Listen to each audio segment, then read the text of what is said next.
সুবিধা বঞ্চিত একটা ডিপার্টমেন্ট। জন্মলগ্ন যেখান থেকে শুরু হয় সেখানে গিয়ে শেষ হয়।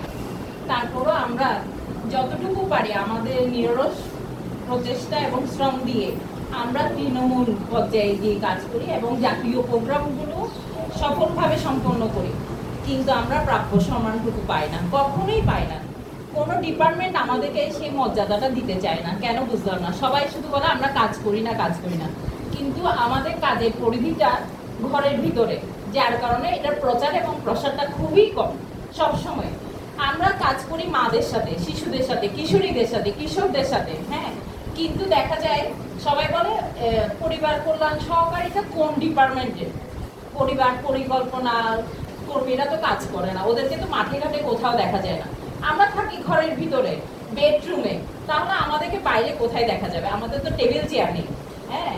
তো ওই জায়গাটাতে দেখা যায় যে আমরা যদি হাজার বলি যে মানে আমরা কাজ করি, তাহলে আজকে সূচনা লগ্ন থেকে আমরা যেভাবে জনসংখ্যা প্রতিরোধ করার জন্য যেভাবে প্রচেষ্টা চালিয়ে যাচ্ছি, আমার মনে হয় না আর কোনো দেশ, আমাদের পার্শ্ববর্তী দেশগুলো ওভাবে সফলভাবে সম্পন্ন করতে পারছে। আজকে যে এত পুরস্কার প্রধানমন্ত্রী বা আমাদের দেশে, সেটার পিছনে কিন্তু আমাদের অবদান অপরিসীম।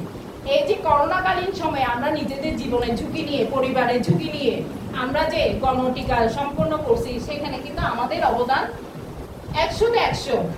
আমরা সবাই টিকাদানকারী এখানে, কিন্তু দিন শেষে গিয়ে আমাদের কোনো মূল্যায়ন হয় না, কোথাও হয় না। তাই আপনারা উপরের মহলে যারা আছেন, আপনারা যেখানেই যাবেন আমাদের হয়ে এক লাইন হলেও বলবেন যে আমরা সুবিধা বঞ্চিত ডিপার্টমেন্ট, আমরা যাতে আমাদের প্রাপ্য মর্যাদাটা খুব সামনের দিকে পাই, সেই আশা ব্যক্ত করে আমি সবাইকে ধন্যবাদ জানিয়ে এখানেই শেষ করছি আমার বক্তব্য।